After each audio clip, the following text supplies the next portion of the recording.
오늘 5월 마지막 주 우리에게 주시는 하나님의 말씀은 신약성경 누가복음 10장 38절에서 42절까지 말씀드리겠습니다.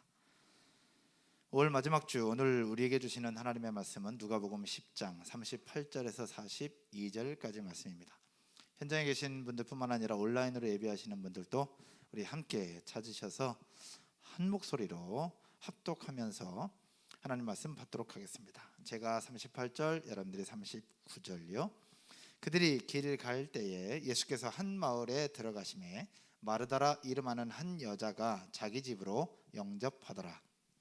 그에게 마리아라 하는 동생이 있어 주의 발치에 앉아 그의 말씀을 듣더니 마르다는 준비하는 일이 많아 마음이 분주한지라 예수께 나아가 이르되 주여 내 동생이 나 혼자 일하게 두는 것을 생각하지 아니하시나이까.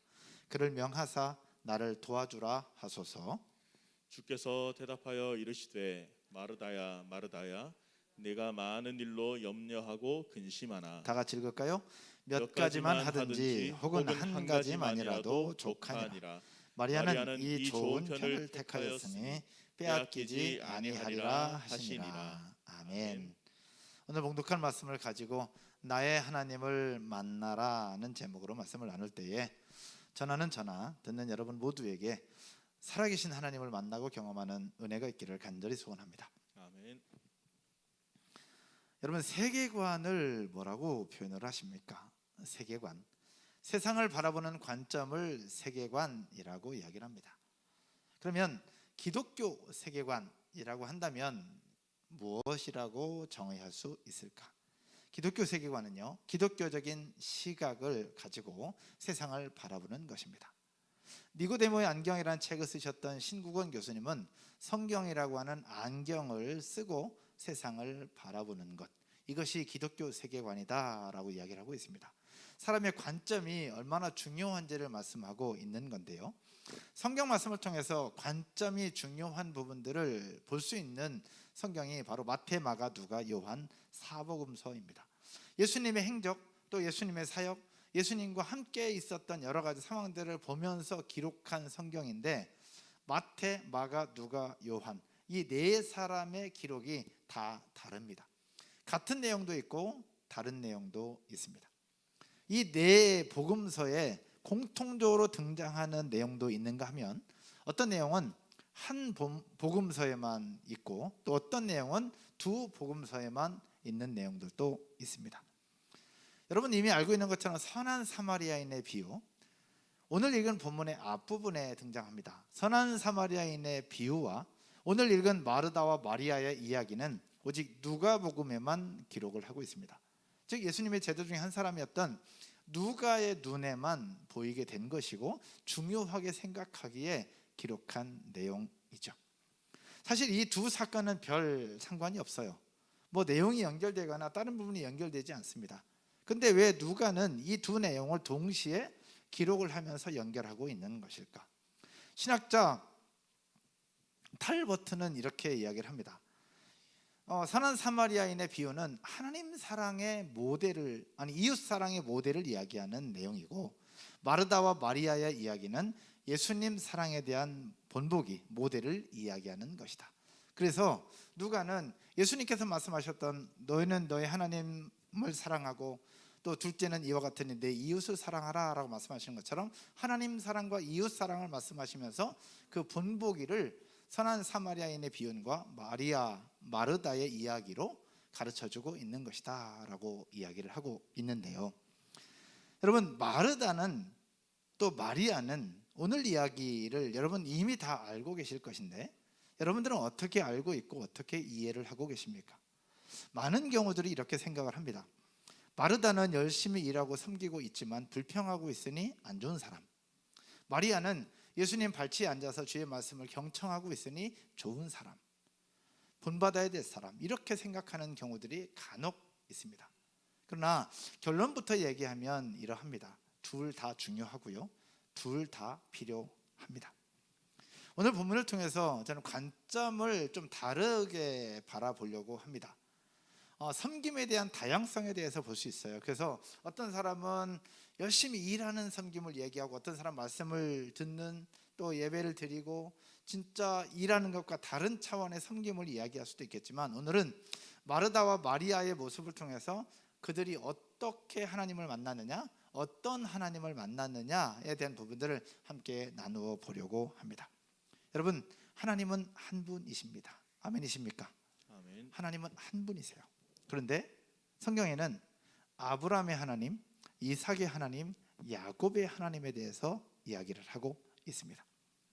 마찬가지로 아브라함이 만났던 하나님, 이삭이 만났던 하나님, 야곱이 만났던 하나님은 한 분이셨는데 다 다르게 만났어요. 마찬가지로 오늘 본문 속에서 마르다가 만난 예수님, 마리아가 만난 예수님은 한 분이셨어요. 근데 서로 다른 예수님을 만나게 됩니다. 마르다는 어떤 예수님을 만났고 마리아는 어떤 예수님을 만났을까? 오늘 본문을 살펴보면서 오늘 제목이 그렇습니다. 나의 하나님을 만나라. 다른 사람의 하나님이 아니라 나의 하나님을 만나게 되는 귀한 은혜와 축복이 오늘 예배 가운데 있어지기를 주님의 이름으로 축복합니다. 오늘 본문의 전체적인 배경을 살펴보면 이러합니다. 마르다라 이름하는 한 여자가 자기 마을에 들어오신 예수님을 자기 집으로 초대를 하고 영접을 합니다. 영접을 하면서 열심히 식사 준비를 하고 그 예수님과 그의 제자들을 대접하는 장면이 오늘의 내용인데, 여러분, 마르다는 왜 예수님을 영접했을까? 왜 자기 집으로 모셔드렸을까? 성경을 살펴보면 예수님은 본래부터 마르다를 알고 있었다라고 성경은 기록하고 있더라고요. 요한복음 11장을 한번 보시면 요한복음 11장 5절에 이렇게 말씀합니다. 예수께서 본래 마르다와 그 동생과 나사로를 사랑하시더니, 마르다와 그 동생과 나사로를 사랑하셨다. 그래서 그 동생은 누구냐? 마리아입니다. 예수님의 발에 향유 옥합을 깨뜨려서 부었던 여인 마리아가 바로 그 동생입니다. 그리고 나사로는 이들의 오빠였죠. 이들의 오빠였던 나사로는 누구였느냐? 바로 죽었다가 예수님의 은혜로 살아났던 사람, 바로 나사로입니다. 즉 마르다, 마리아, 나사로는 예수님과 뗄래야 뗄 수 없는 아주 친밀한 관계 속에 있었던 사람들이었어요. 그러다 보니까 예수님을 자기 집으로 모셔드리는 일은 극히 자연스러운 상황이었습니다. 바로 이때 이런 상황들로 하여금 예수님은 그들을 만나주셨고 그들에게 은혜를 베풀어 주셨습니다. 이것이 오늘 본문의 전체적인 배경인데, 이 상황 속에서 마르다는 어떤 예수님을 만났고 마리아는 어떤 예수님을 만났을까? 첫 번째, 따라서 한번 해볼까요? 마리아처럼 만나라. 마리아처럼 만나라. 한 번 더요. 마리아처럼 만나라. 마리아처럼 만나라. 오늘 보면 38절과 39절의 말씀을 함께 보겠습니다. 38절과 39절에 이렇게 말씀합니다. 그들이 길 갈 때에 예수께서 한 마을에 들어가시매 마르다라 이름하는 한 여자가 자기 집으로 영접하더라. 그럼 39절 여러분이 한번 읽을까요? 우리 영상으로 예배하시는 분들도 함께 읽겠습니다. 시작. 그에게 마리아라 하는 동생이 있어 주의 발치에 앉아 그의 말씀을 듣더니. 아멘. 예수님은 마르다의 영접을 받아서 그의 집으로 들어갑니다. 그 집에서 말씀을 가르치시는데 예수님은 늘 열심히 사셨기 때문에 피곤할 수 있어요. 그 집에 들어가면 또 편한 사람들이니까 조금 쉴 만도 한데 예수님은 쉬시는 것이 아니라 그들을 앉혀놓고 주의 말씀을 또 전해 주십니다. 그 은혜로 동생 마리아가 말씀을 듣게 되는 기회를 얻게 되었는데, 본문은 동생 마리아가 주의 발치에 앉아서 주의 말씀을 들었다라고 말씀을 하고 있습니다. 여기서 마리아의 모습을 한번 살펴볼 필요가 있어요. 마리아라 하는 동생이 있는데 주의 발치에 앉았다. 여기서 앉아라고 하는 단어를 살펴봤더니 옆에 두다라는 뜻입니다. 이 단어 자체가 옆에 두다라는 뜻이에요. 근데 능동태로 사용한 것이 아니라 수동태로 사용이 됩니다. 여러분, 수동태가 무슨 뜻인지 알죠? 누군가가 시켜서 하는 것.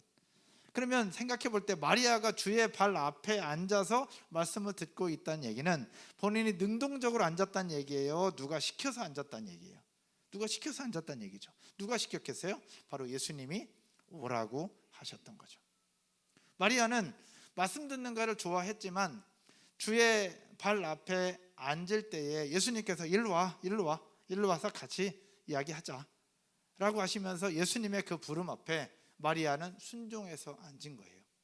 마르다가 생각하는 것처럼 절대 일하기 싫어서 거기 앉아 있는 게 아니라 주님의 말씀에 순종함으로 그 자리에 앉아서 주의 말씀을 경청하고 듣고 있었던 마리아의 모습을 볼 수 있습니다.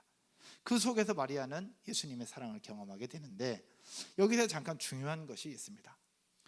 이 마리아가 주의 발 앞에 앉아서 주의 말씀을 듣고 있을 그때에 그는 본인이 능동적으로 앉은 것이 아니라 수동적으로 부름에 순종함으로 앉았던 것이에요. 이 말씀 속에서 우리에게 기억되는 것, 여러분 오늘 예배를 드리면서 스스로 오셨습니까? 아니면 누군가가 가자고 해서 오셨습니까?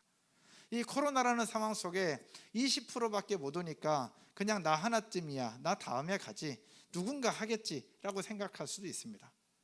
그런 상황 속에서 오늘 이 자리에 앉아있는 분들, 또 영상으로 예배하시는 분들, 여러분들 능동적으로 내가 주일 예배가 됐으니까 적극적으로 내가 하려고 하신 겁니까? 아니면 그냥 그냥 어쩔 수 없이 남편이 얘기하거나 아내가 얘기하거나 누군가 보고 있으니까 또 우리 리더들이 가오자고자 계속 땡기니까 온 겁니까? 아니면 그냥 능동적으로 내가 적극적으로 오신 겁니까?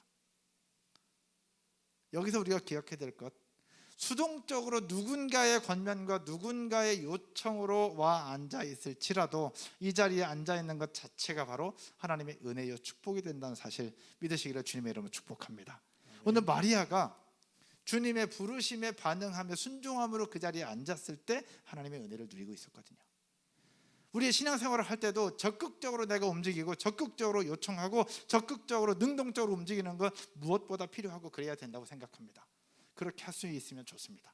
그러나 그런 에너지가 없을 때 누군가의 도움과 누구인가의 요청에 그냥 마지못해 할지라도 반응하며 순종함으로 따라올 때 그 속에서도 은혜가 있다는 사실 믿으시기를 주님의 이름으로 축복합니다. 오늘 마리아가 그렇게 예수님을 만나요. 그러나 마리아가 그렇게 예수님을 만나고 주의 말씀을 경청하고 있지만 옆에 있었던 언니 마르다는 계속해서 불평을 합니다. 도대체 동생이 나 좀 도와줬으면 좋겠는데 안 도와주는 거라. 그랬을 때 예수님께서 마르다를 향해서 뭐라고 말씀하시느냐, 42절의 말씀인데, 예수님께서 마르다를 향해서 주셨던 말씀 속에 마리아를 향한 예수님의 마음이 담겨 있어요. 42절, 우리 현장에 계신 분들 또 온라인으로 예배하시는 분들 우리 한 목소리로 한번 읽어보겠습니다. 다 같이요. 시작. 몇 가지만 하든지 혹은 한 가지만이라도 족하니라. 마리아는 이 좋은 편을 택하였으니 빼앗기지 아니하리라 하시니라. 아멘. 마리아는 이 좋은 편을 택하였으니 빼앗기지 아니하리라. 예수님의 말씀에 의하면 마리아는요, 언니를 돕는 것과 예수님의 말씀을 듣는 것 중에서 언니를 돕는 것이 아니라 예수님의 말씀을 듣는 것을 좋게 여겼고 그것을 선택했다는 이야기인데, 당시 마리아의 섬김, 예수님을 섬기고 식사 대접을 하고 음식 준비를 하는 것 굉장히 중요하고 가치 있는 일이었습니다. 우리 삶 가운데 예수님이 오신다고 식사 대접한다면 우리가 마다할 사람이 누가 있겠어요? 당연히 소중하고 고귀한 일일 거예요. 이걸 모를 리 없었던 예수님이 왜 마르다보다 마리아가 더 좋은 것을 선택했다라고 말씀을 하고 계시는 걸까? 마르다의 그 요청 앞에 왜 예수님은 마리아의 손을 들어줬던 것일까? 당시 상황적으로 보면 예수님께서 십자가에 달리기 전 상황입니다. 예수님께서 십자가에 달리기 전, 이제 하나님의 부르심 앞에, 하나님의 뜻 앞에 순종하면서 십자가의 고통, 십자가의 죽음을 얼마 두지 않은 그런 상황입니다. 바로 그 상황 속에서 마르다의 대접을 받고 그 집에 들어갔어요. 예수님의 상황이, 예수님의 마음이 과연 어떠했을까? 죽음을 이제 얼마 두지 않았어요. 시한부 인생일 수도 있습니다. 이제 내가 세상을 떠날 날이 얼마 남지 않았어요. 그때 예수님 마음속에 가장 가지고 있었던 것이 무엇일까? 무엇을 원할까? 어쩌면 이 중요한 순간에 밥 먹는 것보다 누군가와 함께 내 마음을 나누고 이야기하는 것이 더 좋지 않았을까요? 예수님의 그런 상황 속에서 마리아는 그 예수님 옆에 탁 붙어서 예수님과 함께 친밀한 교제를 나누고 있었던 거예요. 마르다는 저쪽에서 열심히 일을 하고 있었고, 예수님의 마음에서 볼 때 둘 다 중요하지만 어떤 것이 더 중요하다고 생각했을까? 바로 자신과 함께 그의 이야기를 듣고 그의 말씀을 듣고 청취했던 마리아의 손을 들어줬던 거예요. 마리아는 그렇게 예수님에게 자신의 사랑을 보여줬고, 예수님은 그 마리아에게 자신의 사랑을 보여주시면서 그 순간 바로 마리아는 예수님의 사랑을 경험할 수 있었습니다. 그래서 그 누구도 방해할 수 없는 예수님과 인카운터, 하나님과 엔카운터의 순간이 바로 순간이었던 거예요. 마리아는 그렇게 주의 말씀을 청종하면서 자신의 하나님을 만나게 된 것입니다. 오늘 예배하는 저와 여러분, 오늘 말씀을 듣고 찬양하고 기도하는 가운데 여러분에게 찾아오시는 하나님을 만나게 되기를 주님의 이름으로 축원드립니다. 아멘이십니까? 아멘. 두 번째는요, 따라서 한번 해볼까요? 마르다처럼 만나라. 마르다처럼 만나라. 두 번째는 마르다처럼 만나라입니다. 오늘 보면 40절 한번 보실까요? 40절에 마르다는 준비하는 일이 많아 마음이 분주한지라 라고 말씀하고 있습니다. 준비하는 일이 많아 마음이 분주한지라. 주님의 발치 아래서 말씀 듣고 있었던 마리아와 달리 마르다는 너무너무 분주했어요. 근데 마음이 분주한지라라는 표현을 살펴보니 이 단어는 여러 동사들을 합쳐서 만들어 놓은 합성어인데, 마음이 분주하다는 이 표현은 뭐냐? 따라서 한번 해볼까요? 사방에서 끌어당긴다. 사방에서 끌어당긴다는 뜻이 바로 분주함이에요. 그러니까 마르다의 마음은 사방에서 끌어당기는 듯이 너무너무 분주했어요. 누군가 손님이 우리 집에 오면 생각을 해봐요. 손님이 우리 집에 오면 뭐 해야 돼요? 청소해야 되죠. 청소해야 되지. 밥 해야 되지. 반찬 만들어야 되지. 국이라도 끓여야 되지. 뭐라도 해야 되지. 하나하나 해야 되는데 애들까지 있어. 애들이 도와줬으면 좋겠는데 애들도 하나도 안 도와줘. 자꾸 무살성 부리고 사고치고 계속 그러고 있어. 근데 예수님은 지금 오셨어. 여러분 마음이 분주하겠어요? 안 분주하겠어요? 분주하죠, 당연히. 근데 게다가 남편이 들어왔어. 좀 도와줬으면 좋겠는데 피곤하다고 소파에 누워서 핸드폰 들고 게임하고 있어. 여러분 짜증 나요, 안 나요? 가끔 신방 가면 그런 모습 가끔 보이기도 합니다. 여러분 마르다의 마음 상황 볼 때 마르다가 나쁜 사람이 아니라 마르다의 상황을 생각해보면 충분히 이해가 될 수 있는 부분이에요. 그래서 마르다는 마음이 분주해. 동생이 있으니 동생이라도 좀 도와줬으면 좋겠는데 동생이 안 도와주고 본인 예수님 옆에 딱 붙어가지고 이쁜 짓만 하고 있는 거야. 예수님 앞에는 이쁜 짓이지만 마르다를 보면 미운 짓이지. 꼴불 아닌가? 하여튼 그래요. 그 마르다의 마음이 느껴지는 거예요. 이게 마음이 너무너무 분주한 거예요. 그랬을 때 마르다가 예수님에게 도움을 요청합니다. 참다 요청했겠지. 40절의 말씀이에요. 같이 한번 읽어볼까요? 40절 시작. 마르다는 준비하는 일이 많아 마음이 분주한지라. 예수께 나아가 이르되 주여, 내 동생이 나 혼자 일하게 두는 것을 생각하지 아니하시나이까. 그를 명하사 나를 도와주라 하소서. 아멘. 그를 명하사 나를 도와주라 하소서. 원문을 직역하면 이러합니다. 그냥 쉽게 얘기하면 마리아야 나 좀 도와줘 라고 얘기할 수 있는데, 마리아에게 직접 얘기 안 하고 옆에 계신 예수님에게 말씀을 해요. 그래서 예수님을 들어 그녀가 나를 도와주도록 그녀에게 말씀을 해주소서. 마리아야 나 좀 도와줘 라고 얘기할 수 있지만 그렇게 얘기 안 하고 예수님에게 그녀가 나를 돕도록 그녀에게 말씀을 해주소서, 당신이 얘기해 주소서 라고 얘기를 하고 있는 겁니다. 굉장히 돌려서 지금 얘기를 하고 있는데, 돌려서 얘기하고 있는 마르다의 마음속에 담겨있는 여러 가지 생각들이 있겠지만 제가 묵상하면서 생각한 것이 세 가지입니다. 하나는 동생 마리아를 향한 책망이에요. 간접적인 책망. 자신을 돕지 않는 마리아에 대한 간접적인 책망. 두 번째는 마르다의 마음속에 돌려서 얘기하는 그 마음속에 이것이었습니다. 분주한 내 상황을 다 아시면서 아무 말 안 하고 침묵하고 계신 예수님에 대한 원망이 그 속에 섞여 있었어요. 세 번째가 이러합니다. 세 번째는 마리아보다 접대 준비를 하고 있는 자신의 행위가 더 옳다, 더 중요하고 더 가치 있는 일이다 라고 하는 생각이 은연중에 나타나고 있는 거예요. 이것이 마르다의 마음이었습니다. 이런 마음을 예수님께서 아실까요? 모르실까요? 당연히 아시겠죠. 당연히 아시는 그 모습 속에 예수님께서 마르다를 향한 사랑을 보여주십니다. 그 본문이 41절이에요. 41절.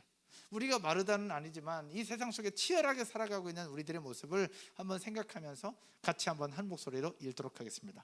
오늘 보면 41절요. 같이요. 시작. 주께서 대답하여 이르시되 마르다야 마르다야 네가 많은 일로 염려하고 근심하라. 아멘. 여기서 예수님께서 말씀하신 단 한 줄이지만 마르다야 마르다야 네가 많은 일로 염려하고 근심하나. 예수님께서 지금 마르다의 마음을 알고 계신 겁니까? 모르고 계신 겁니까? 알고 계시는 거예요. 염려하고 있는 그의 마음, 근심하고 있는 그의 마음, 분주해 하고 있는 그의 마음을 예수님께서 다 아신다는 이야기입니다. 다 아심과 함께 어떻게 하고 있느냐? 마르다야 마르다야라고 두 번이나 반복을 하고 있습니다. 여러분, 이름을 반복해서 부른다는 것 어떤 의미가 있을까요? 성경에 살펴봤어요. 성경에서 예수님이나 하나님께서 이름을 반복해서 부르는 장면들이 몇 장면이 나오는데 그 중에 대표적인 장면이 바로 누가복음 22장에서 베드로를 부를 때 시몬아 시몬아 부르십니다. 즉 베드로를 향해서 시몬아 시몬아 부르시는 그 장면이 있고요. 사도행전 9장에서 사도 바울이 되기 전 사울을 부르실 때 사울아 사울아 부르시는 장면이 있어요. 둘 다 아주 특별한 경우인데 예수님이든 하나님이든 사람의 이름을 두 번 반복해서 부르는 것은 무엇을 담고 있느냐? 애정을 듬뿍 담아서 부르는 예수님의 마음을 표현하고 있습니다. 사랑의 마음이 아니면 부를 수 없는 애정이 듬뿍 담겨 있는 사랑의 표현으로 예수님은 지금 마르다야 마르다야 부르고 있는 거예요. 마르다야 마르다야 내가 네 마음 다 안다. 내가 네 마음 다 알고 네 근심 다 알아. 내가 다 알고 있어. 그렇게 말씀하고 있는 거예요. 오늘 이 자리에 앉아서 예배드리고 있는 여러분의 마음을 하나님이 아시겠습니까? 모르시겠습니까? 다 알고 계시겠죠. 그 마음을 예수님께서 이렇게 말씀하시는 거예요. 경연아 경연아 내가 네 상황 네 마음 안다라고 말씀하시는 거예요. 문선아 문선아 하나야 하나야 내가 네 마음 다 안다라고 말씀하시는 거예요. 애정을 듬뿍 담아 부르시는 예수님의 음성. 오늘 여기서 우리가 기억해야 될 것, 중요한 것, 명심해야 될 것이 있습니다. 교회를 섬기고 하나님 나라 공동체를 섬기는 데 있어서는 섬김의 다양성이라는 것이 있습니다. 어떤 사람은 일하는 사람도 있고 어떤 사람은 예배를 드리고 찬양을 하는 사람이 있습니다. 어떤 사람은 건반을 하는 사람이 있고 어떤 사람은 드럼을 치는 사람이 있습니다. 어떤 사람은 앞에서 설교하는 사람이 있고 어떤 사람은 노래를 하는 사람이 있어요. 또 반대로 보이지 않는 뒤에서 자막을 하며 온라인을 송출하며 또 음향을 하며 소리 때문에 민감해하며 긴장 빡 주고 있는 분들도 있습니다. 어떤 사람은 찬양을 하면서 하나님을 만나는 사람도 있고 어떤 사람은 자막을 넘기면서 하나님을 만나는 사람도 있어요. 이것이 바로 섬김의 다양성입니다. 네가 섬기는 것보다 내가 섬기는 것이 더 중요하다고 생각할 수 있는 부분이 아니에요. 모두가 다 중요하고 다 소중합니다. 마찬가지로 우리가 만나는 하나님도 마찬가지예요. 어떤 사람은 예배를 드리면서 만날 수 있지만 어떤 사람은 일을 하면서 만날 수 있어요.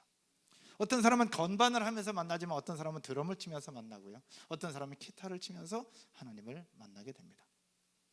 조금 전에 봤던 것처럼 마리아는 주의 말씀 발 앞에 앉아서 말씀을 청취하면서 말씀을 경청하면서 그분의 사랑을 경험했다면, 두 번째로 마르다는 부엌에서 일을 하고 음식을 만들면서 마르다야 마르다야 부르시는 예수님의 음성을 들으며 그 사랑을 느끼고 경험하게 된다라는 얘기입니다. 사랑하는 여러분, 여러분들은 어떤 모습과 비슷하십니까? 마르다의 모습과 비슷한가요? 아니면 마리아의 모습과 비슷하십니까? 어떤 모습이든 하나님을 만날 수 있고 하나님의 은혜를 누릴 수 있다면 그것으로 감사하고 그것으로 만족할 수 있기를 주님의 이름으로 축복합니다. 그렇다고 해서 누군가에 대해서 비교하거나 따질 필요도 없고 어떤 모습이든 그 속에서 하나님을 만날 수 있다면 그 일을 계속해서 진행해 나가기를 주님의 이름으로 축복합니다. 그리스도의 몸된 공동체인 교회는 그렇게 세워지게 되는 겁니다. 모든 사람이 다 같은 일을 할 수 없고 모든 사람이 다 똑같은 하나님을 만날 수 없습니다. 로마서의 말씀 함께 한번 볼까요? 로마서 12장 4절에서 5절까지의 말씀입니다. 같이 한번 읽을까요? 같이 큰 목소리로 한번 읽겠습니다. 시작. 우리가 한 몸에 많은 지체를 가졌으나 모든 지체가 같은 기능을 가진 것이 아니니 우리 많은 사람이 그리스도 안에서 한 몸이 되어 서로 지체가 되었느니라. 되었느니라. 아멘. 아멘. 말씀의 결론을 맺으면서요, 오늘 본문에 살펴본 마르다와 마리아, 마리아와 마르다, 서로의 모습이 달랐고 서로의 섬김도 달랐습니다. 또 서로에게 찾아오신 예수님의 모습도 달랐습니다. 그들은 그렇게 예수님을 만나게 됩니다. 그런데 구약 성경에서 반복되는 말씀들을 찾아보면 특별한 것을 볼 수 있습니다. 구약 성경에서 창세기 32장에 이렇게 말씀을 하고 있습니다. 창세기 32장 9절의 말씀입니다. 같이 한번 읽을까요? 야곱이 또 이르되 내 조부 아브라함의 하나님, 내 아버지 이삭의 하나님 여호와여, 주께서 전에 내게 명하시기를 내 고향 네 조상에게로 돌아가라. 내가 내게 은혜를 베풀리라 하셨나이다. 아멘. 야곱이 고백하는 내용이에요. 내 할아버지 아브라함의 하나님, 내 아버지 이삭의 하나님이 이제는 자신에게도 은혜를 베풀어 주셨다는 고백이에요. 하나님은 분명히 한 분인데 그 하나님이 아브라함에게도 나타나셨고 이삭에게 나타나시고 이제는 야곱인 자기에게 나타나신다는 얘기예요. 또 한번 볼까요? 출애굽기로 넘어오면 모세가 고백하는 내용인데 모세가 이렇게 고백하고 있습니다. 4장 5절 여러분 읽겠습니다. 시작. 이는 그들에게 그들의 조상의 하나님 곧 아브라함의 하나님, 이삭의 하나님, 야곱의 하나님 여호와가 내게 나타난 주를 믿게 하려 함이라 하시고. 아멘. 모세가 고백해요. 아브라함의 하나님, 이삭의 하나님, 야곱의 하나님이 나에게도 나타난 주를 믿게 하려 함이라. 사랑하는 여러분, 하나님은 한 분이셨습니다. 그러나 나타나신 모습과 방법은 달랐습니다. 오늘 말씀 가운데 나타나신 예수 그리스도 분명히 한 분이십니다. 그러나 마리아가 만났던 예수님과 마르다가 경험한 예수님이 다릅니다. 중요한 것 한 가지, 바로 나에게 찾아오시는 나의 하나님을 만나야 된다라는 이야기입니다. 언제요? 지금, 바로 오늘 나에게 찾아오시는 나의 하나님을 만나게 되기를 주님의 이름으로 축복합니다. 그런데 우리는 가끔 생각할 때가 있습니다. 옛날에 만났던 하나님을 기다리는 거예요. 코로나 이전에 만났던 하나님, 코로나 이전에 드렸던 예배, 코로나 이전에 모였던 셀 모임을 생각하는 경우가 있다는 얘기죠. 중요해요. 기억해야 됩니다. 그러나 코로나 이전의 삶과 지금의 삶은 달라요.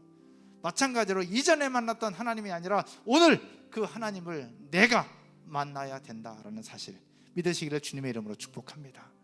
다른 사람이 만난 하나님이 아니라 내가 만난 나의 하나님이 되어야 되는 거예요. 아브라함이 만난 하나님을 내가 만날 수 있느냐? 나는 나의 하나님을 만나야죠. 여러분 안 그렇습니까? 나의 하나님을 만나야죠.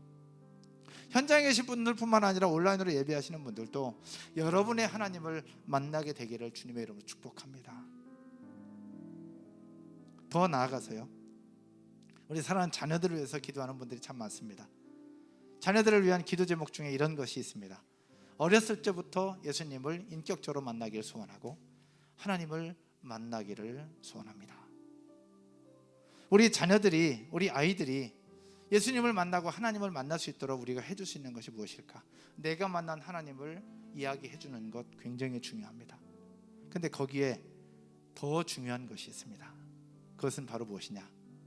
따라서 한번 해볼까요? 내가 만난 하나님을 우리 아이들도 직접 만나기를 기도해야 된다. 내가 만난 하나님에 대해서 이야기해 주는 것을 넘어서 내가 만난 그 하나님을 우리 아이들도 직접 1대1로 만날 때에 그 아이들의 신앙이 굳어지게 되는 것 믿으시기를 주님의 이름으로 축복합니다. 그런데 우리는 자꾸 옛날의 그 하나님, 내가 경험했던 그 하나님, 셀리더가 경험한 그 하나님을 그냥 듣는 것으로 끝나는 경우들이 참 많이 있어요. 듣는 것을 넘어서 내가 경험해야 돼요. 내가 만나야 되고 그 하나님이 나의 하나님이 되어야 됩니다. 나의 하나님, 나의 예수님, 나와 직접적으로 연결되어 있는 나에게 말씀하시는 그 하나님을 만나게 되기를 주님의 이름으로 축복합니다. 아멘. 다 같이 자리에서 한번 일어나셔서 우리 찬양 하나 드리고 함께 기도했으면 좋겠습니다. 예전에 불렀던 곡입니다. 힘들고 지쳐 낭망하고 넘어져 일어날 힘 전혀 없을 때에 라고 하는 곡입니다. 아마 아실